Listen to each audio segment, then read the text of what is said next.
देश के धरती पुत्र कहे जाने वाले व भारत के सबसे बड़े प्रदेश की राजनीति में अहम भूमिका निभाने वाले मुलायम सिंह यादव नेताजी आज हम सब के बीच नहीं रहे।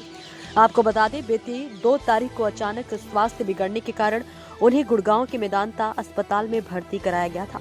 मेदांता के डॉक्टरों ने उनकी क्रिटिकल कंडीशन को देखते हुए उन्हें आईसीयू में शिफ्ट कर दिया, लेकिन उत्तर प्रदेश में उस समय मायूसी से हलचल पैदा हो गई जब आज सुबह 8:16 पर धरती पुत्र ने अपनी अंतिम सांस ली, जिसके बाद पूरा प्रदेश भावुक हो चुका है।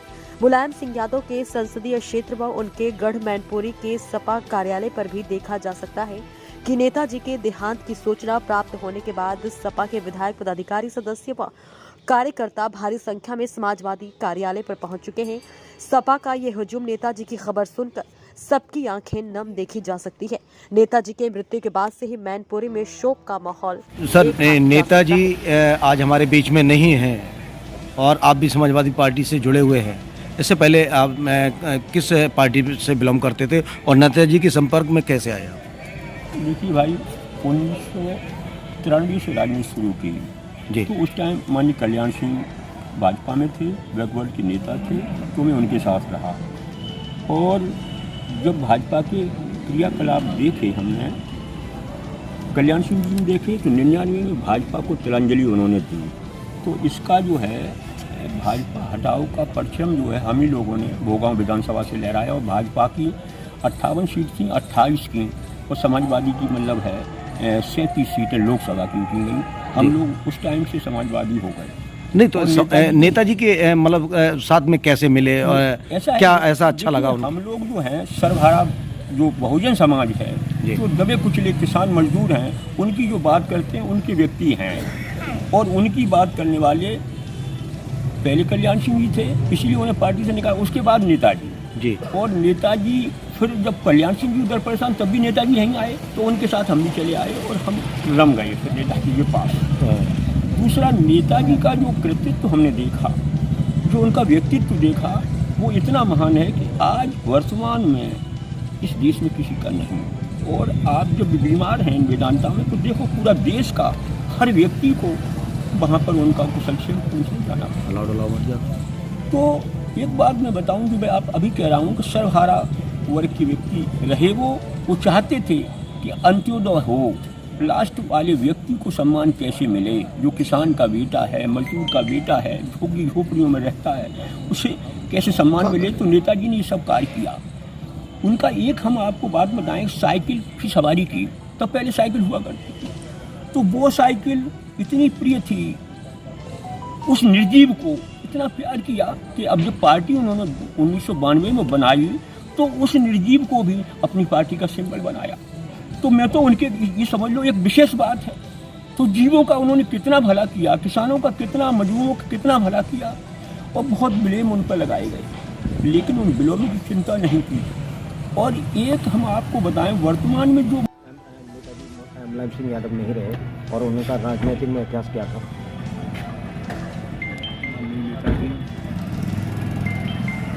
राजनीति में जमीन से उठकर साइकिल से नेताजी ने राजनीति की, साइकिल से चलकर वोट मांगे और चुनाव लड़ा, और उसके बाद देश नहीं विदेशों में तक उन्होंने अपनी ख्याति प्राप्त की।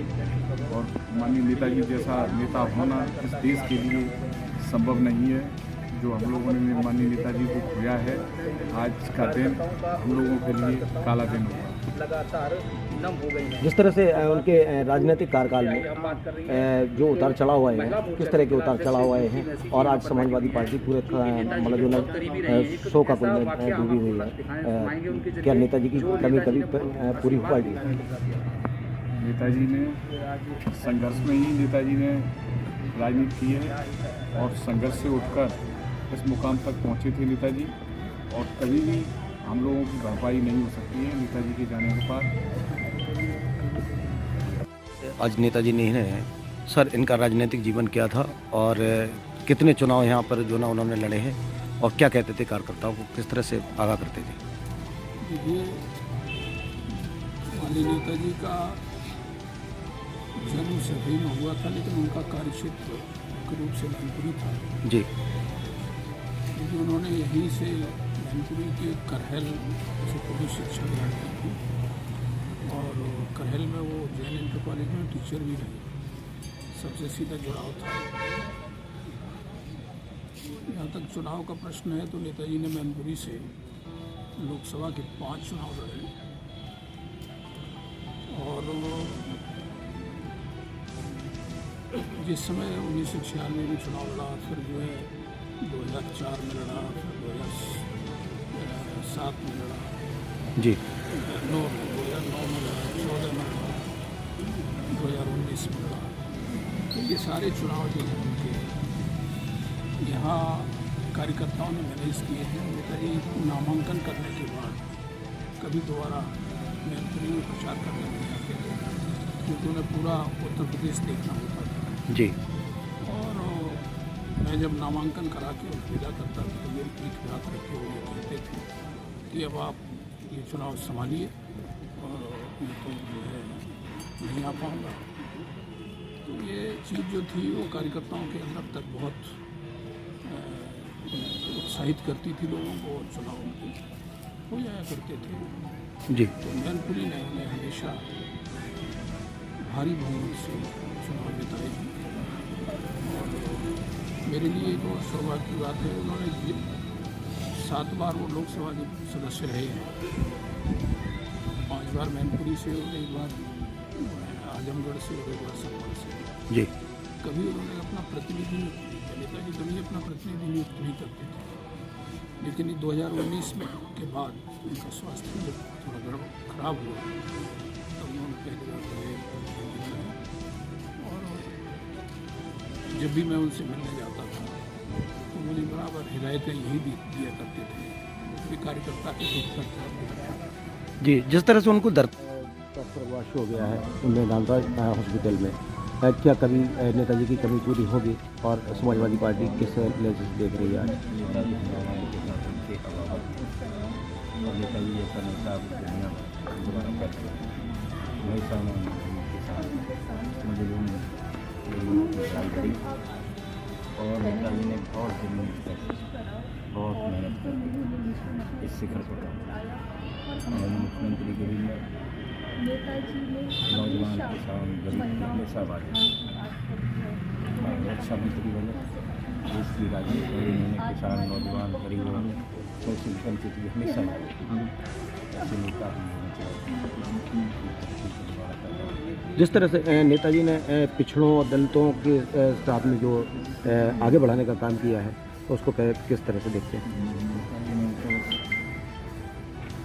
गरीब किसान मजदूर दलित हर दिलाने पूरे जीवन बदलाने मुख्यमंत्री भी में चाहे नेता बोली दल के भी में देश की रक्षा मंत्री भी में ये मुद्दे कभी नहीं हमेशा अपने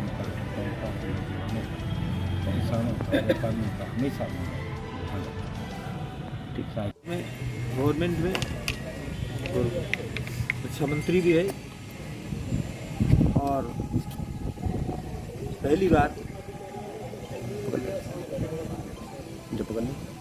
नवासी में उत्तर प्रदेश सरकार में का नेतृत्व उन्होंने किया, मुख्यमंत्री रहे।